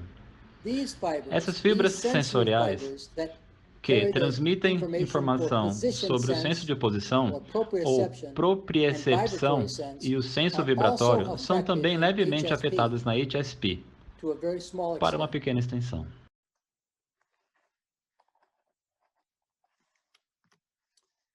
Vamos comparar as síndromes HSP e PLS. Na HSP, as pessoas acometidas têm dificuldades para caminhar devido à espasticidade e fraqueza nas pernas. Isso pode ser não progressivo. Em outras palavras, não piorar, se começar na infância. Ou isso pode piorar lentamente se começar após a infância. O exame de indivíduo com HSP mostra espasticidade e fraqueza nas pernas, em vários degraus. Muitos degraus de espasticidade e, geralmente, um grau leve de comprometimento da percepção e vibração. Além disso, uma ampla gama de anormalidades neurológicas adicionais, como neuropatia e ataxia, ou incoordenação, estão presentes em muitas síndromes de HSP. As síndromes de HSP, com essas características neurológicas adicionais, são chamadas de HSP complicada. Em contraste, a PLS é um distúrbio que progride lentamente e geralmente se inicia nas pernas e envolve lentamente os braços, a fala e a deglutição. Ocasionalmente, os sintomas começam primeiro com uma fala arrastada ou envolvimento dos braços e só mais tarde acometem as pernas. O comprometimento cognitivo e acometimento pseudobulbar ou exibições emocionais involuntárias, como chorar ou rir involuntário, pode também acontecer. Em contraste com a HSP, o acometimento sensorial, neuropatia periféricas e outros distúrbios neurológicos que eu mencionei não fazem parte da PULS. Questão: dentre as características variáveis descritas nos cerca de 90 tipos de HSP, há características que confiavelmente distinguem as síndromes HSP das síndromes PULS. E a resposta é geralmente. Geralmente, mas não sempre.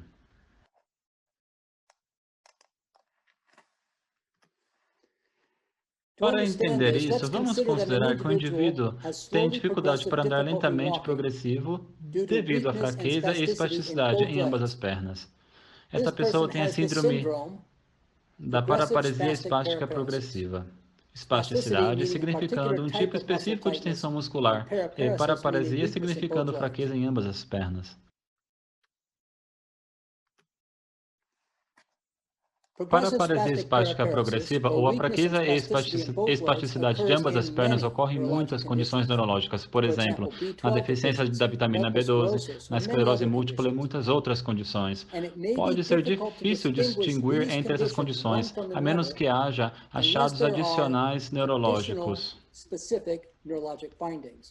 Por exemplo, se uma pessoa tem apenas fraqueza e espasticidade nas pernas, não está claro se é uma forma de HSP ou se será uma outra forma de PULS, ou uma outra forma de esclerose lateral amiotrófica ou alguma outra condição médica. Agora, considere que essa pessoa com fraqueza espástica progressiva nas pernas vai a um neurologista, que detecta uma leve redução na capacidade de sentir vibração nos dedos dos pés, mostrando um leve comprometimento sensorial, tal como mencionei antes, que é devido a fibras sensitivas específicas que transmitem a sensação de vibração aqui mostradas em azul. Essa combinação de sintomas e achados neurológicos indica comprometimento de duas vias nervosas, a dos neurônios motores superiores, mostrados aqui em vermelho, e as vias sensoriais de vibração mostradas aqui em azul. Estes sintomas e achados neurológicos são consistentes com a síndrome da paraparesia espástica hereditária. Alternativamente, digamos que um indivíduo começou a ter os sintomas de fraqueza e espasticidade em ambas as pernas e, posteriormente, experimentou uma piora lenta na destreza de suas mãos e na sua fala arrastada. Digamos que não haja características neurológicas adicionais e que a condição esteja piorando lentamente ao longo dos anos e que a eletroneuromiografia seja normal. Esta é a síndrome da esclerose lateral primária. A forma mais comum da PULS é caracterizada por espasticidade e fraqueza, começando nas pernas, seguida por espasticidade, que envolve fraqueza nos braços com acometimento da fala e deglutição.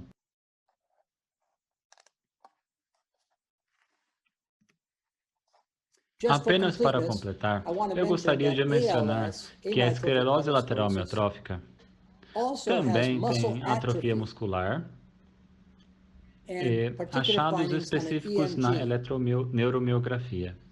Estes achados estão ausentes na PULS ou podem ocorrer depois dentro de um leve grau.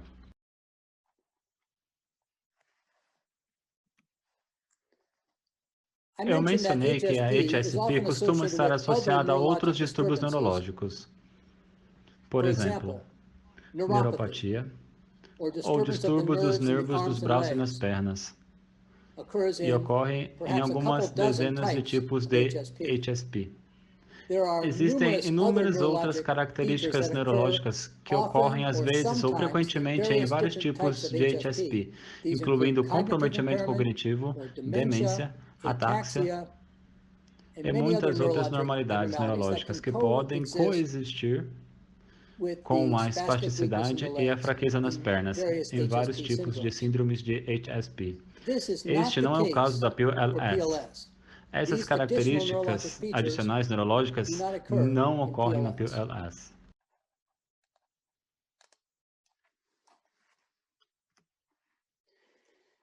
Se nós compararmos HSP e a PLS, obviamente, ambas as síndromes apresentam fraqueza e espasticidade nas pernas. No entanto, as outras características neurológicas adicionais que eu descrevi podem acompanhar a HSP, ataxia, distúrbio extrapiramidal, comprometimento cognitivo e muitas outras. Mas geralmente não acontecem na esclerose lateral primária. Quero ressaltar, entretanto, que existem algumas formas de HSP que inicialmente acontecem nas pernas e depois envolvem os membros superiores, a falha e a deglutição. E estes tipos de HSP são muito semelhantes ao PLS.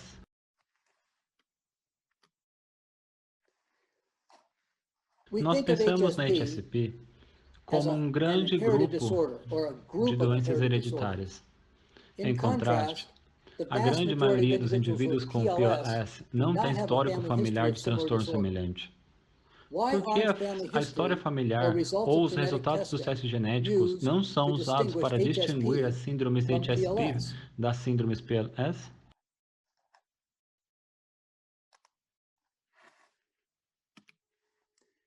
A resposta é que HSP é um diagnóstico clínico que pode ou não pode ser corroborado pela história familiar e resultados de testes genéticos. Os sintomas de HSP são comprometimento da marcha não progressiva, início da primeira infância, ou progressivo, quando iniciados após a primeira infância, geralmente associados com urgência urinária.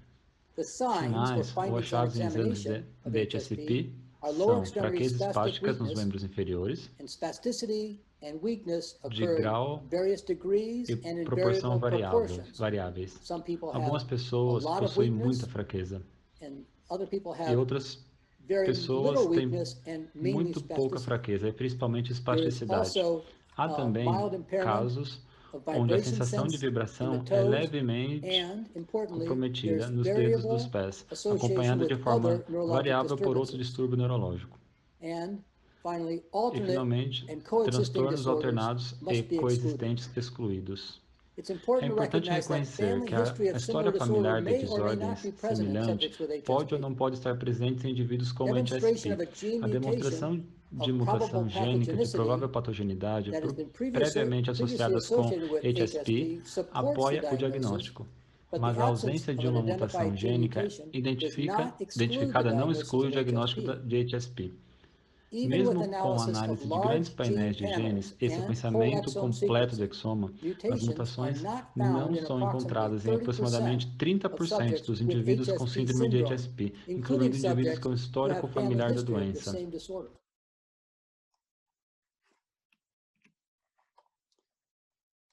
Existem algumas razões pelas quais a história familiar pode estar ausente, mesmo se o indivíduo tiver uma doença genética. É importante ressaltar que a condição pode resultar de uma nova mutação ocorrendo naquele indivíduo, essencialmente no momento da concepção, e não sendo herdada por si só. Estas são uma causa relativamente frequente de SPG4, o tipo mais comum de HSP. Embora a ocorrência de sintomas semelhantes em um parente de primeiro grau apoie seu diagnóstico de síndrome de HSP, a ausência de familiares afetados de forma semelhante não exclui paraparesia espástica hereditária. Embora haja exceções, os indivíduos com esclerose lateral primária geralmente não têm familiares afetados de forma semelhantes ou mutações genéticas identificáveis por testes genéticos. Exceções notáveis incluem esclerose lateral primária familiar juvenil, doença autossômica recessiva devido à mutação do gene ALS2, e registros ocasionais de PLS familiar, tais como os registros de alguns anos atrás da esclerose lateral primária autossômica recessiva. No entanto, Mutações genéticas são ocasionalmente identificadas em indivíduos com esclerose lateral primária, mesmo sem histórico familiar, tendo tido de 5 a 10% das pessoas com a síndrome PLS identificado mutações genéticas. Adicionalmente, a PLS juvenil autossômica recessiva, estes genes têm sido envolvidos na HSP, por exemplo, o SPG7, bem como aqueles genes relacionados à esclerose lateral amiotrófica, por exemplo, os genes C90RF72 e FIG4. Pergunta: um indivíduo tem a síndrome PLS. O teste genético mostra uma mutação em um gene associado a HSP, por exemplo, SPG7. Isso muda o diagnóstico de síndrome PLS para síndrome HSP? Resposta: não. O indivíduo tem síndrome PLS. Este é um diagnóstico clínico baseado em sinais e sintomas.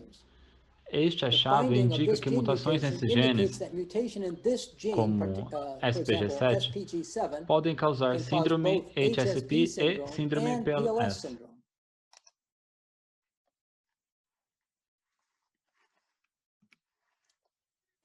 Isso resume o que não é HSP e como distinguir HSP de PLS. HSP não tem sintomas iniciais que afetam a fala e a deglutição, sintomas iniciais que afetam as extremidades superiores, membros superiores, início de sintomas ao longo de dias ou semanas, exacerbações e remissões, nível sensorial espinhal, como ser capaz de sentir a sensação abaixo da cintura ou envolvimento de apenas uma metade do corpo.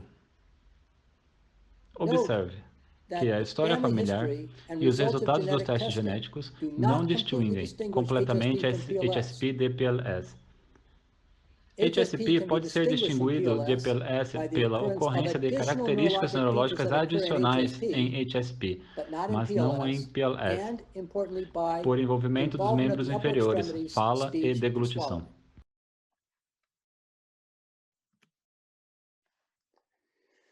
Os critérios de diagnóstico para síndromes HSP e PLS são muito simples e semelhantes. Para HSP, o indivíduo deve ter sinais e sintomas consistentes com HSP, como os discutimos, fraqueza lentamente progressiva e espasticidade nas pernas, geralmente associada à urgência urinária, e tipicamente associada ao comprometimento da percepção de vibração nos dedos dos pés. E, mais importante, todos os outros distúrbios são excluídos por neuroimagem, eletromiografia e testes laboratoriais.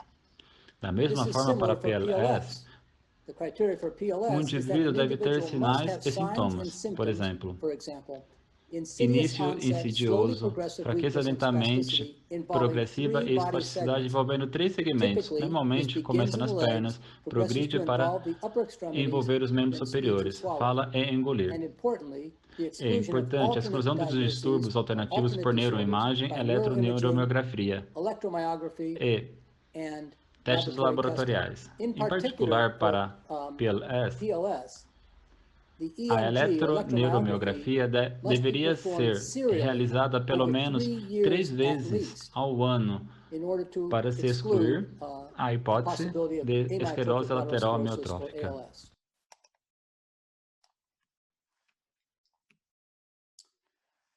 Muito obrigado. Foi um grande prazer para mim participar deste webinário. Eu espero que isso tenha sido útil. Eu ficarei feliz em responder a qualquer pergunta.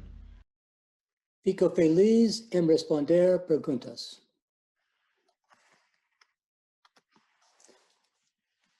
Question. Pergunta. Eu fiz meu teste genético e ele mostra que meu subtipo é um V1S. O que isso realmente significa? A resposta: os testes genéticos procuram por erros ortográficos na sequência do DNA de um gene ou por deleções ou duplicações. Afetam partes dos genes ou genes inteiros. Os resultados são comparados com os mais de 100.000 pessoas. Os resultados estão em 2 categorias. Uma variação em um ou mais genes é descoberta ou as variações genéticas não são descobertas. As variações genéticas são classificadas de uma das 3 maneiras. Primeira, a variação do gene é provável de causar a doença. Relatórios The report indicam may que a indicate variação the é variation is provavelmente probably patogênica. pathogenic. Por exemplo, For a example, variação foi the variation relatada has been reported anteriormente em previously in indivíduos subjects who que have têm the same a condition. mesma condição. A And variação the não foi variation is encontrada em not indivíduos found in healthy saudáveis de control controle. subjects, Ou a or variação é the variation prevista is por predicted by análise de computer computador, analysis por to interromper uma disrupt a região critical crítica na region in proteína. the protein. Segundo, A gene é variation provável que a could also variação do gene be não tenha likely to be importância not médica. of medical significance. O relatório The indica report may que é indicate that provavelmente it is benigna. probably benign. Por exemplo, For a example, variação do the gene gene pode ser variation may rara, be mas rare, está but presente also em alguns present in indivíduos some que não individuals who apresentam don't have any sintomas. symptoms. Ou a Or variação the não é variation is prevista not predicted por to alterar a change the sequência da protein proteína. sequence. Finalmente, Finally, é it's possible that a possível gene variation que, may be terceiro, a variação é reported de as being of significado uncertain incerto. significance. Variações de Variations of significância uncertain incerta, DOS, significance são are variações gene genéticas que variations não that have foram not been encontradas found in control em subjects, indivíduos que tenham but a which condição computer e foram analysis encontrados nos does indivíduos not de predict controle. a Eles disturbance são in the realmente function of the protein. de significância These incerta. variations Essas are podem not ser found in variações subjects who have raras, the mas condition. totalmente They're benignas. not found in control Ou subjects. é They're really possível of que possam uncertain contribuir significance. They could para a be condição. rare, but entirely benign, or it's possible that they could contribute to the condition. As variações de significância incerta estão em um padrão de espera. Eles devem ser estudados novamente a cada ano, em geral, para ver se a informação adicionais foram acumuladas para indicar se eles são benignos ou podem contribuir para a doença.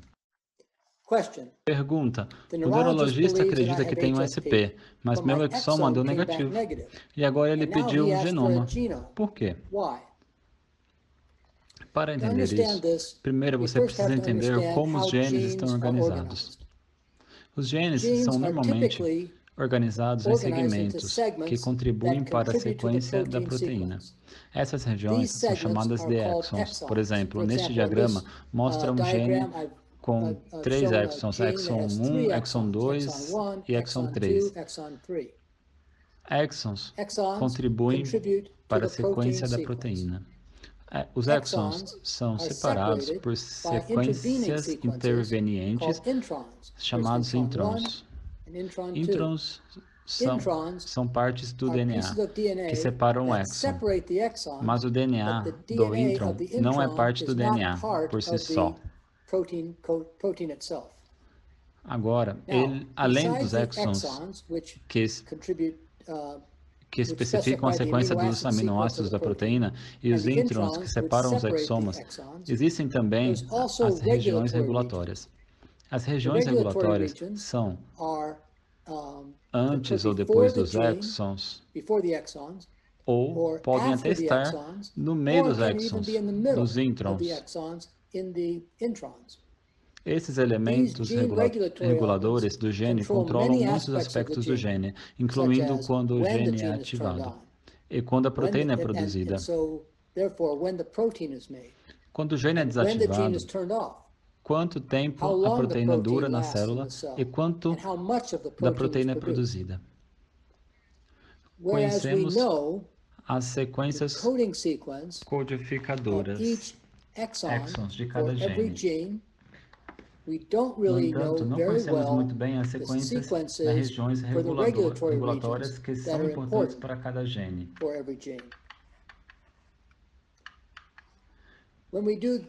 Quando nós fazemos o sequenciamento, se fizermos o sequenciamento completo do exoma, nós estamos olhando a sequência dos exons. Ou seja, estamos sequenciando os exons.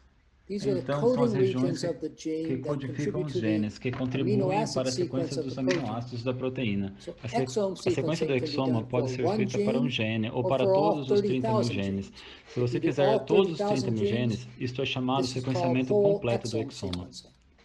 Mas, sequenciamento completo do exoma não examina as regiões regulatórias. Quando nós analisamos as regiões regulatórias, nós fazemos a análise do genoma. Estima-se que 20% das mutações causadoras de doenças ocorrem nas regiões não codificantes ou regulatórias. Estão nas regiões fora do exons, nas regiões regulatórias. E como eu disse, estudando-se as regiões regulatórias, tem-se o sequenciamento completo do genoma. Mas nós temos que lembrar que é comum para o sequenciamento completo do genoma identificar variações de significado incerto. Isso pode ser difícil de interpretar.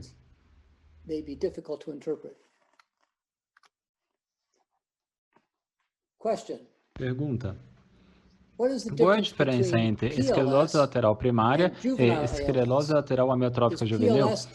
A PLS é um tipo de esclerose lateral amiotrófica juvenil? Resposta: primeiro, existe uma forma de PLS juvenil que está intimamente relacionada com a esclerose lateral amiotrófica juvenil. Esta forma de PLS é chamada de PLS juvenil autossômica recessiva. Isso é bem raro.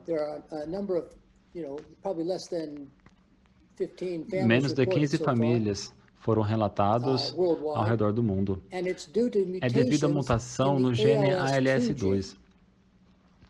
E isso é importante. Dependendo da localização precisa das mutações nesse gene, um sujeito desenvolverá PLS juvenil ou esclerose lateral amiotrófica juvenil.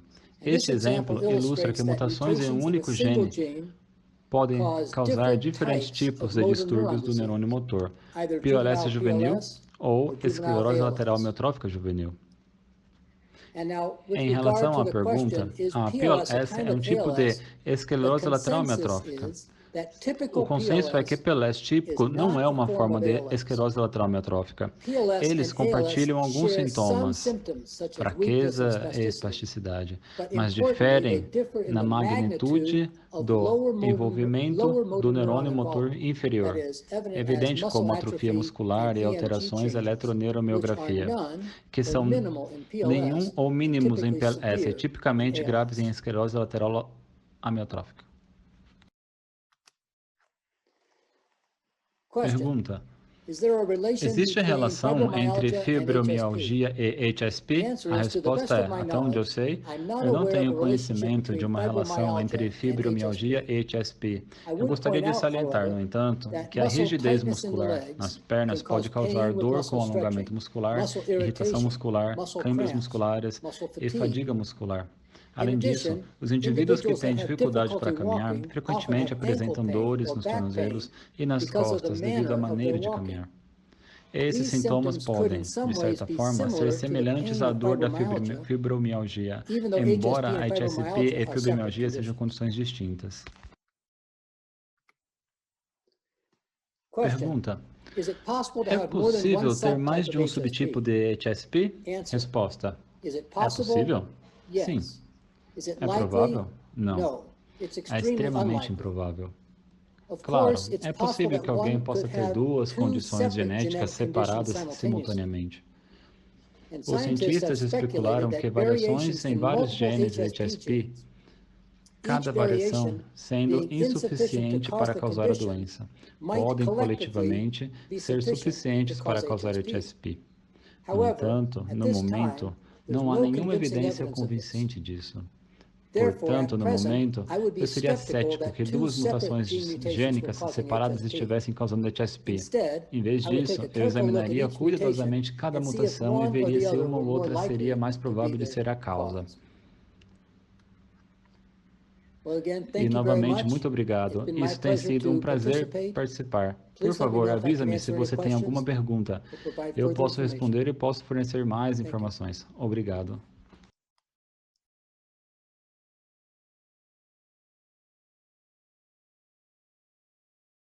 Demais, né, gente? E aí, gostaram? Sensacional! E amanhã, às 19 horas, nós esperamos vocês. Iremos abordar alguns temas, que serão diagnóstico da paraparesia espástica tropical, a síndrome da pessoa rígida, stiff person, e o diagnóstico da síndrome Sjogren-Larsson. Preparados? Não deixem de participar. Esperamos vocês. Até amanhã.